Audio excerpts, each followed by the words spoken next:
my exceptional and wonderful viewers. I spent a few hours today having the best time just responding to your comments. You know, I feel so blessed to have the viewership I have for this channel. So for regular viewers, I sincerely thank you so much. For new viewers, welcome on board, buckle up. And after I spent a day doing various tasks and stuff, and I just plonked on the couch and I was watching the tennis. Indian Wells is on. Venus lost. And I suddenly had this urge to do this reading. So the McCabe stuff was floating through my brain. We all knew it was coming. He knew it was coming. Everyone knew it was coming. But to do it the day before he was eligible for the pension is a dog act, as we say in Australia, prison slang, probably because we come from a convict heritage. It might be also American slang, I'm not sure about that, but in anybody's language, it was a dog act. So, regardless of how imperfect Andrew McCabe may be as a human being, that wasn't a good look. And Trump's glee in doing this sacking is what was particularly nauseating. And what flashed through my mind and made me turn off the tennis and do this reading was, how's Mueller going to retaliate for that? Because, you know what? I don't think he's very impressed. I really think the FBI has had enough of this president. You know, it goes back to Comey, it predates Comey, but ever since Trump and his indefensible sort of foot soldiers in the GOP have railed against the intelligence agencies and that ridiculous congressional report that just makes them look like really ill-equipped kindergarten children doing that congressional hearing. All that, I think, you know what? I think they might have gone too far. I think Trump might have gone too far. Is there any such thing? I hear you ask. Yes, well, that's another question. But I think there might be a response from Mueller. And given that I think he has several indictments sort of ready to go, just waiting for that final signature, I wouldn't be surprised if very soon, like the next week or so, we see some interesting indictments. Now, those of you who follow me regularly will know I'm the voice of caution. I'm always saying be patient. And we do have to be patient. But you know what? I feel there's something in the pipeline with this that Mueller's going to not let it just go. And he's going to pull out some of those indictments really soon. So I just had to have a look. So let's do that. So the next indictments, are they coming soon? I've got to form the actual question here. For it to be meaningful, I think for it to really sting Trump, it's got to be very close. So my question is, these indictments, they really come home to Trump land. These indictments that are pending into the viper's pit of Trump land. In other words, will it impact the family? These next indictments. Mueller's next indictments. Oh, let's have a look.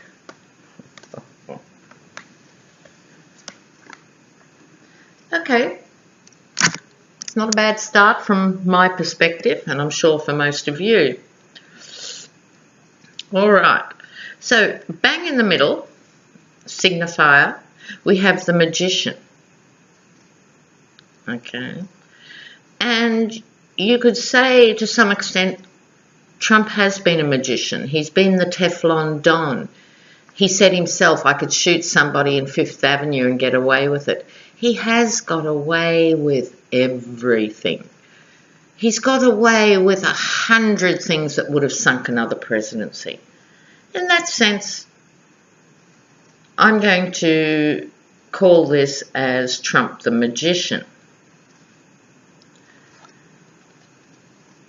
I was hoping, you were hoping, we'd be talking about someone close to Trump.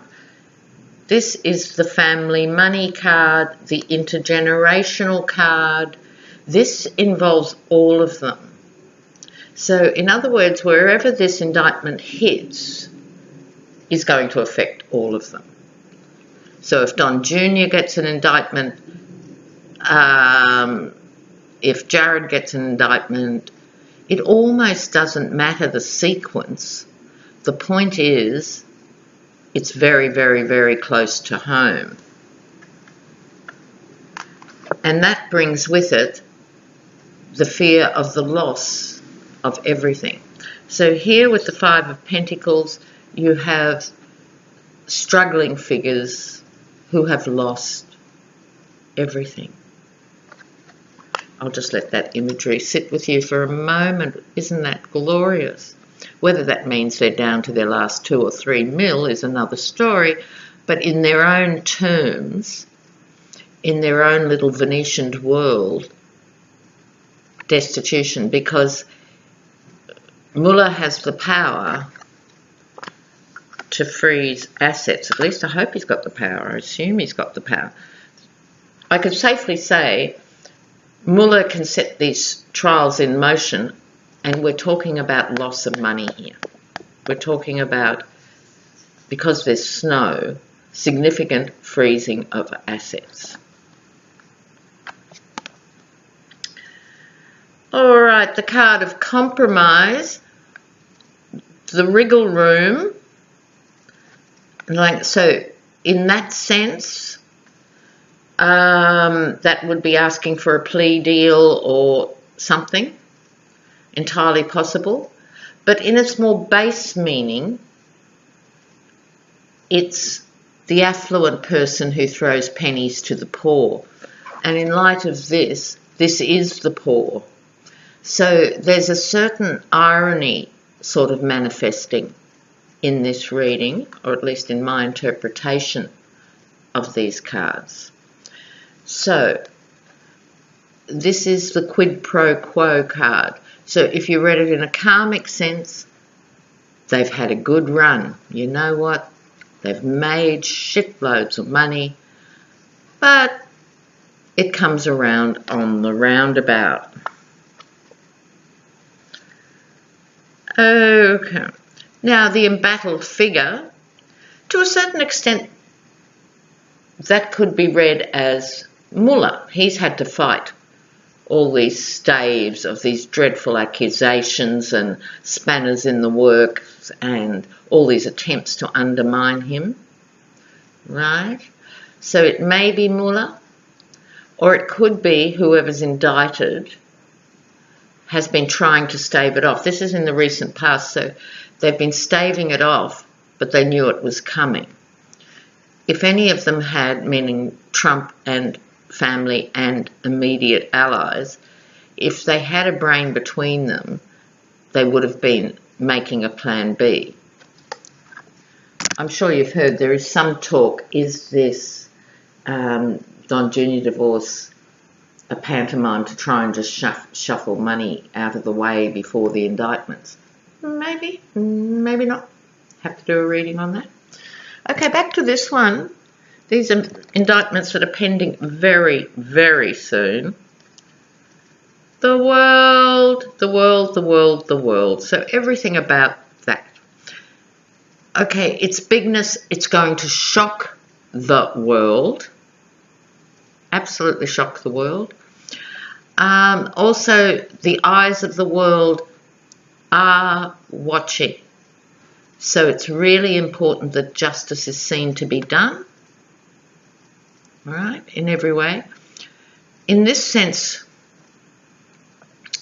with Mueller, the powers, the big powers are there. So for those of you learning tarot, you have the power of the bull, the power of the lion, the power of the archangel, and the power of the eagle. Okay. Coming up shortly, this is Mueller, who has now been riled up, if my intuition is correct. He's not just sitting there with his feet up watching the Indian Wells tournament. This McCabe stuff is no surprise to him, but it's pissed him off. And surprisingly, I see this also as Mueller's actions, hasty revenge, hopefully not inappropriately hasty revenge. He's not a hasty man, but I'm really seeing this. Trump's gone and danced on the grave of the FBI. And he's gone, you know what? I'm coming to cut your little orange ass, you know? I am after you, and you better be afraid, very afraid.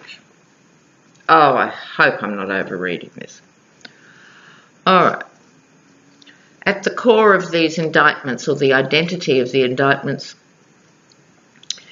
in terms of here they come, gallopy, gallopy, gallop, the Knight of Cups.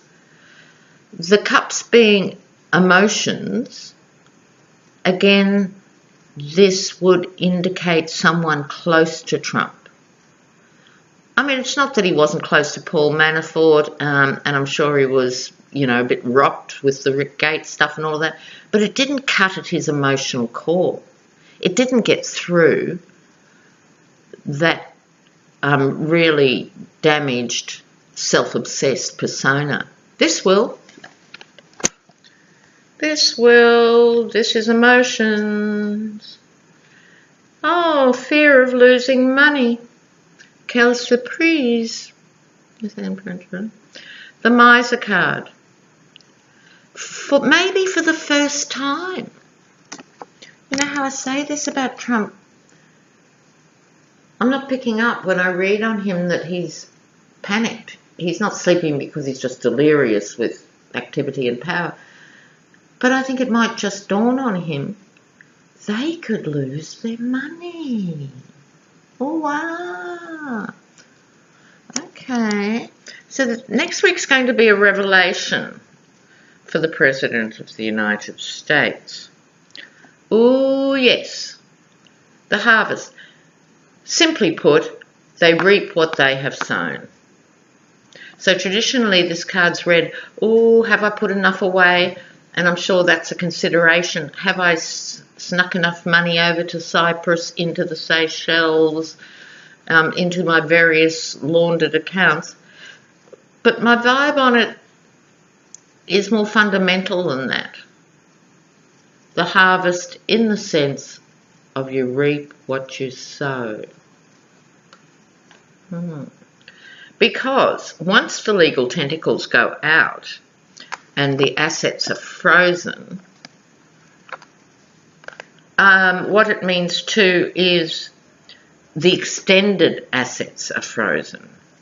So there could be the power to recall money from other places. Okay, Page of Wands, short-term outcome. I take this to be lawyer land. Okay, so Trump's lawyers, who we know are really just wearing Halloween outfits. They've stopped actually being legal counsel.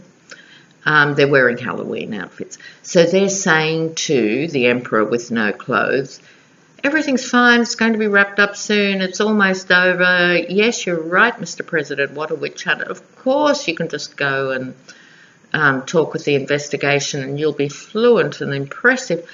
They just tell him whatever the hell they want. Right, so I think this is lawyer speak.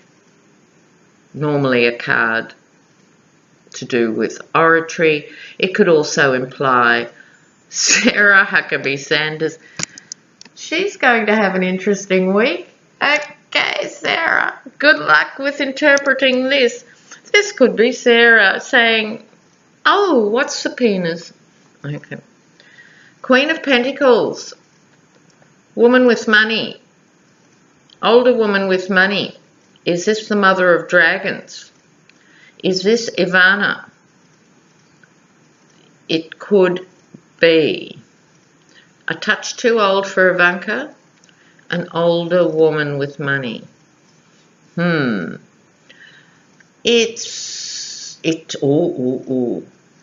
It could be the invisible Kushner mother.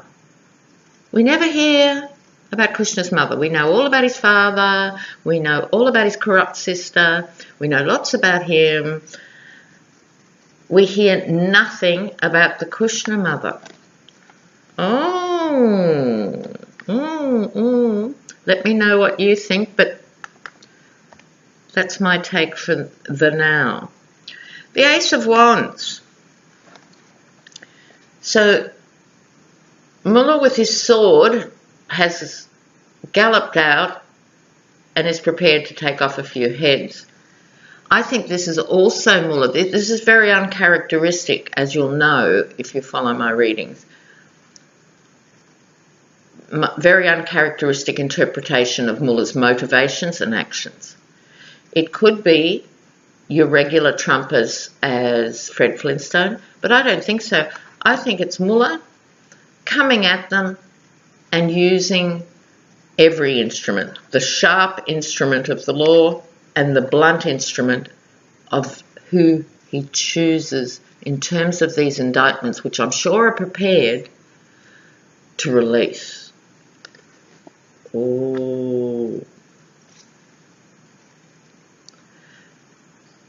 Yeah, this is the card of condescension, pennies to the poor. I'm not quite sure what it means in this quite crucial position, except to say it is the card where you scratch my back, I'll scratch yours. I think it could be, again, I just feel that Mueller is so angry, and he's not someone who gets riled at the drop of a hat. I'm talking deep anger. Deep anger. He's going, you have trashed my agency, the organisation I have committed my entire life to working for, and now it's my turn for payback. This would not surprise me as an interpretation. It's unusual. And the battles go on. Okay? More battles. This, I think, is the Donald who, as I am sitting here, is crowing, going, yeah, all this stuff's happened and I'm on top and I just sacked this guy a day before his pension and all of that. I think this is Donald suddenly diminished and surrounded by hostile forces because he has no friends. Okay, so let's just recap for a moment about Donald Trump's profile. He's never actually had friends. I'm sure he's had mates who he has, shared prostitutes with and had great nights while they get drunk and he doesn't, or whatever. Not friends. He has no friends, and he has no allies anymore. They've either literally been picked off by Mueller, or they're not going to be talking to him the way they used to shoot the breeze on the phone, all the Chris Christies and the Rudy Giulianis, because they're in it. Up to the proverbials. So he's got no one left to talk to. He is alone. Oh, look, I so hope this inspiration was right. Oh, really. So I'm going to be coming back soon with the Saudi prince. But in the meantime, fingers crossed, big week coming up. Love you guys. Thank you for donating. Thank you, thank you, thank you. Bye.